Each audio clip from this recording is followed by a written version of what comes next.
భూపాలపల్లి జిల్లా కోర్టులో ఏసీబీ అధికారులు దాడులు చేశారు. 5,000 రూపాయల లంచం తీసుకుంటున్నట్టుగా కోర్టు సిబ్బందిని ఏసీబీ అధికారులు పట్టుకున్నారు.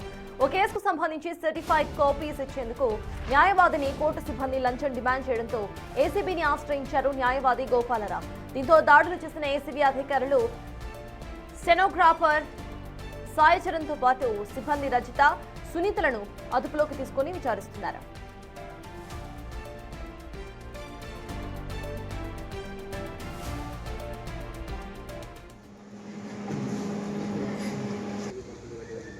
జరిగినటువంటి ట్రాప్ వివరాలు ఏంటంటే, జయశంకర్ భూపాలపల్లి జిల్లా గణపురం గ్రామానికి చెందిన ఒక వ్యవసాయదారుడు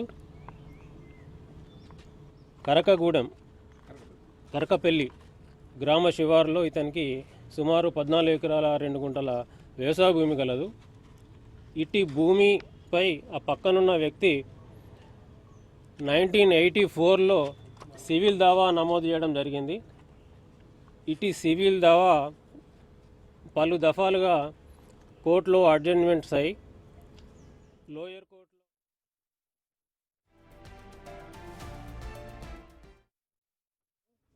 ఈ డిస్ట్రిక్ట్ కోర్టు వరకు అది రావడం జరిగింది.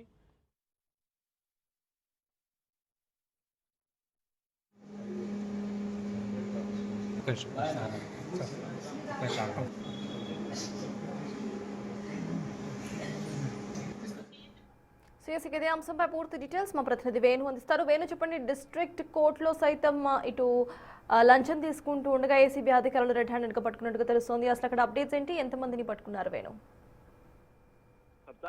ల్యాండ్ కేసుకు సంబంధించి లోవర్ కోర్టులో జడ్జిమెంట్ వచ్చింది. దాన్ని ఛాలెంజ్ చేస్తే ప్రిన్సిపల్ డిస్ట్రిక్ట్ కోర్టు లోపల ఓ రైతుకు అనుకూలంగా తీర్పు వచ్చింది. అయితే ఆ అడ్వకేటు ఏపీకి అమరావతి చెందినటువంటి అడ్వకేట్ తాను ఇక్కడికి రాలేను కాబట్టి జడ్జిమెంట్ కాపీ కావాలి, అది తీసి సర్టిఫైడ్ కాపీ తీసుకోనంటూ కూడా తన క్లయింట్కి చెప్పాడు. దీంతో క్లయింట్ దాదాపు అక్టోబర్ నుంచి ఆ స్టెనోగ్రాఫర్ని కలుస్తూ సర్టిఫైడ్ కాపీలు ఇవ్వాలని చెప్పడంతో దాదాపు 20,000 రూపాయలు డిమాండ్ చేశారు. చేసేది లేక తాను 5,000 ఇస్తానని ఒప్పుకొని ఏసీబీ అధికారులకు సమాచారం ఇవ్వడంతో, అది డిస్ట్రిక్ట్ కోర్టు కాబట్టి కొంత ప్రొసీజర్ ఫార్మాలిటీస్ ఉంటుంది. ఏసీబీ అధికారులు దాదాపు 1 వీక్ ఉన్నతాధికారులకు సమాచారం ఇచ్చిన తర్వాత అక్కడి నుంచి అప్రూవల్ వచ్చిన తర్వాత ఈ రోజున ట్రాప్ చేయడం జరిగింది. ఈ ట్రాప్ లో స్టెనోగ్రాఫర్ 5,000 తీసుకున్న స్టెనోగ్రాఫర్ తో పాటు 2 రికార్డ్ అసిస్టెంట్ గా ఉన్నటువంటి 2 మహిళలు, మొత్తంగా 3 అయితే ప్రస్తుతం ఏసీబీ అధికారులు అరెస్ట్ చేశారు. వాళ్ళ దగ్గర నుంచి పంచనామా తీసుకొని ప్రస్తుతం వాళ్ళని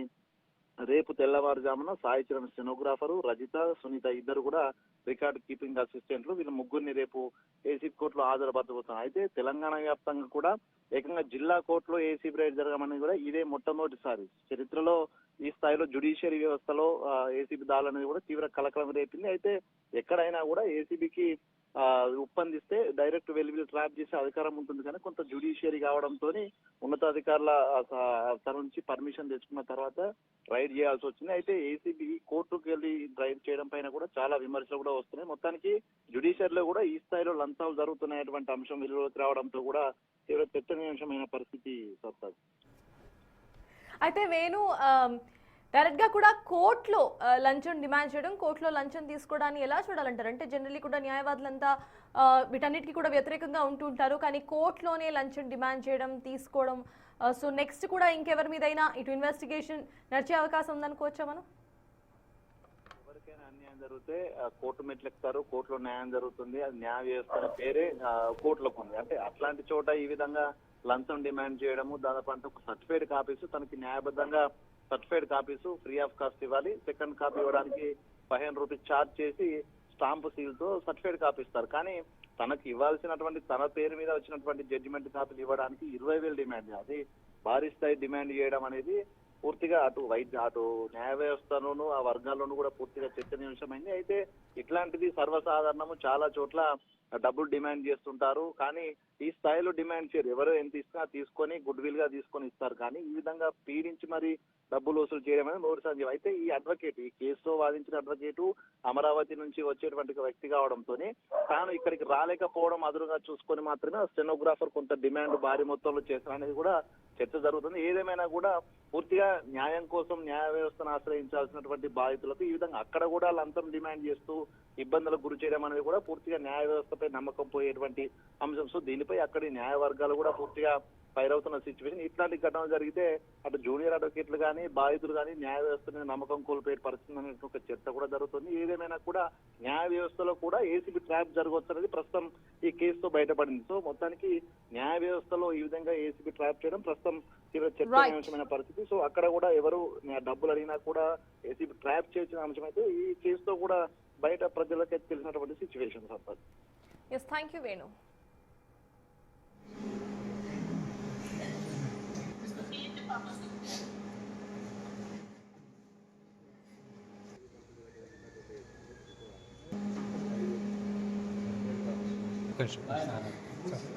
Конечно.